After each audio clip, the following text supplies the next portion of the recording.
तो दोस्तों कोकरोच जनता पार्टी के खिलाफ मोर्चा खोल दिया है कुमार विश्वास ने, ऐसा कह रहे हैं लोग, क्योंकि कुमार विश्वास ने उसके विरोध में एक बयान दिया है। इसमें वो कह रहे हैं कि मेरी माँ ने बताया था कि कोकरोच अंधेरे में रहता है, इकट्ठा होकर रहता है और साथ के साथ व्यवस्था के खिलाफ काम करता है, गंदगी में रहता है, ये सब चीजें। और हिट भी बहुत है भारत में, कोकरोच खत्म हो जाएंगे।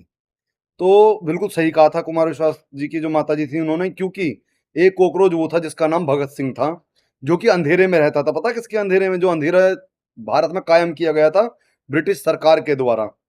वो कॉकरोच संगठित होकर भी रहता था, क्योंकि संगठन में रहता था, HRA SHRA, ठीक है, इस संगठन में रहता था, वो संगठित होकर रहता था, व्यवस्था के खिलाफ काम करता था। कि व्यवस्था किसने बनाई थी? अंग्रेजों ने।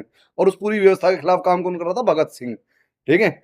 लेकिन दिक्कत ये थी, हिट के रूप में जो काम कर रही थी ना सरकारें, और यहाँ के कुछ गद्दार जो थे जो हिट के रूप में काम कर रहे थे, वो इनका कुछ बिगाड़ नहीं पाया।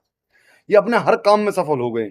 जब ये इनकी डेथ हुई, जब इन शहीद हुए, शहीद आजम भगत सिंह, और इन्हें फांसी दी गई ना, उस टाइम पर वो अपने काम में बिल्कुल सफल हो चुके थे। कैसे? क्योंकि उनका ये मानना था, मैं जब फांसी पर चढ़ूंगा तो इस देश में एक बड़ा विद्रोह पैदा होगा। और वही हुआ।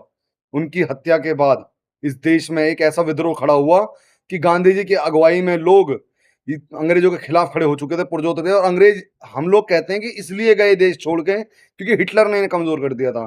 पर हकीकत आप देखेंगे ना, तो सुभाष चंद्र बोस ने इन्हें कमजोर कर दिया था। इन्हें यहाँ के आंदोलनों ने कमजोर कर दिया था, और अंग्रेजों में एक डर पैदा हो गया था कि अगर अब हमने इन्हें नहीं छोड़ा तो हो सकता है कि जो हमारे 1 लाख अंग्रेज भारत में हैं, उन सबको यहाँ की जनता मार दे, एक बड़ा विद्रोह खड़ा हो जाए, और जो कि सालों सालों तक हमारे खिलाफ क्या कहते हैं, काम करता रहे।